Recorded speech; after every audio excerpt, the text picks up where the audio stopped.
Operasi tangkap tangan KPK menangkap Wakil Ketua Komisi 6 dari fraksi Partai Golkar, Bowo Sidik Pangarso. Bowo diduga memanfaatkan pengaruh jabatannya sebagai pimpinan Komisi Bidang BUMN untuk mendapatkan fulus sebesar 8 miliar rupiah dari PT HTK dan PT Pilog. Uang tersebut diduga digunakan untuk biaya pencalonan maju kembali sebagai caleg DPR RI. Bagaimana politisi yang menjabat menggunakan pengaruhnya meraup fulus dari BUMN? Telah bergabung bersama saya di studio peneliti Indonesia Budget Center, Roy Salam. Selamat malam Pak Roy. Selamat malam. Kalau misalnya kita lihat dari kasus terakhir OTT KPK, ada politisi yang terlibat, ada BUMN juga yang disebut. Dari catatan Indonesia Budget Center sendiri, bagaimana sebetulnya potensi uang BUMN ini digunakan untuk kepentingan politik? Iya, saya kira berkaca pada kasus ini dan kasus-kasus yang lain sebetulnya fenomena BUMN itu menjadi sapi perahan politisi itu kan sebetulnya sudah sejak lama ya, di mana partai politik dan kader-kadernya yang ada di DPR itu menggunakan pengaruh untuk memanfaatkan subsidi pemerintah yang dikelola oleh BUMN. Nah, ini peluang ini saya kira cukup terbuka ya ketika memang proses-proses penentuan kebijakan terkait dengan bisnis BUMN maupun juga anggaran pemerintah yang ditempatkan di BUMN itu sangat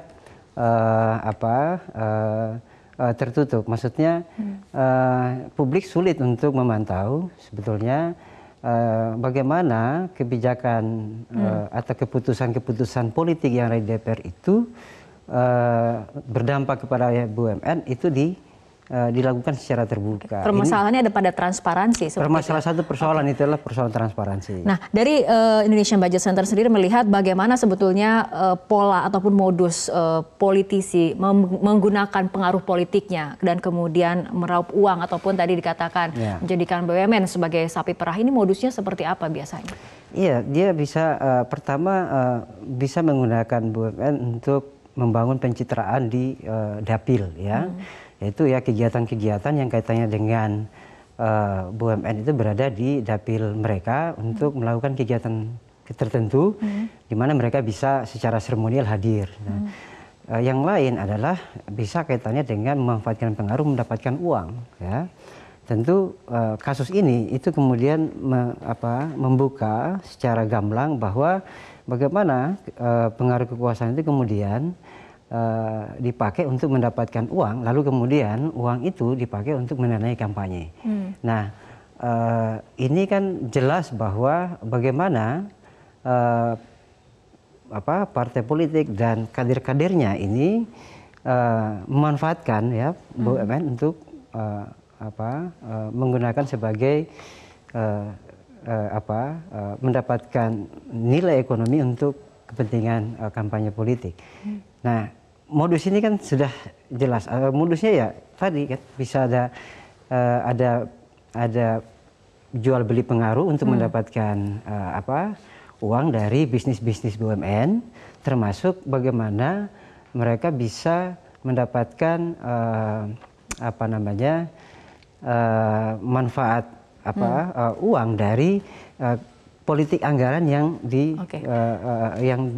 digunakan atau yang dipakai oleh DPR itu lewat fungsi anggaran mereka. Dari hasil penelitian di BC sendiri, apakah praktik seperti ini sebetulnya sudah sering kali terjadi? Iya, kalau fenomena ini kan sebetulnya sudah sejak lama ya, dan ini kan baru mencuat kembali gitu ya.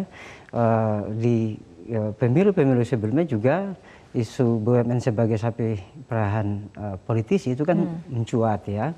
Nah, tapi kan dalam rentang waktu 2015 khusus di tahun politik.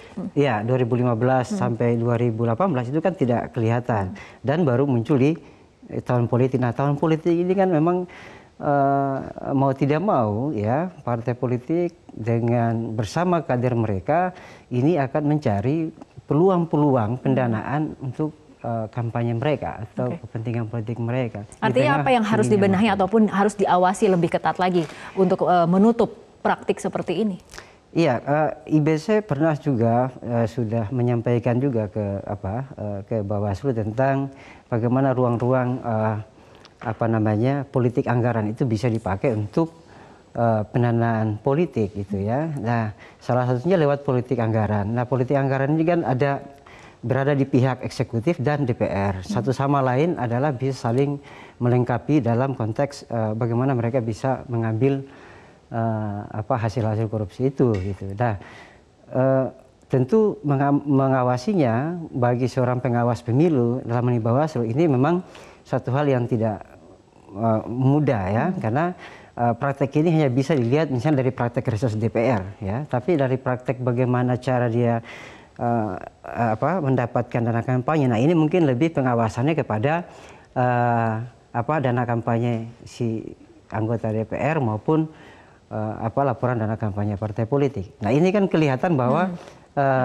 proses ini kan adalah satu gambaran bahwa laporan partai politik itu tidak menggambarkan sesuatu yang sesungguhnya, karena ada uang-uang gelap yang dimainkan oleh partai politik bersama kadernya untuk memenangkan kontestasi politik ini. Oke, kita tunggu bagaimana penuntasan dari KPK dan kita Betul, harapkan... kita sebenarnya berharap KPK bisa mengembangkan ini, karena saya yakin tidak akan hanya berada pada satu kader itu sendiri ya, karena ini sebuah proses yang sistematis dan bisa jadi bisa naik sampai ke atas ya. Kita berharap bisa sampai ke sana. Kita tunggu hasil penyelidikan dari KPK seperti apa. Baik, terima kasih Pak Roy Salam telah bergabung sama kami malam hari ini.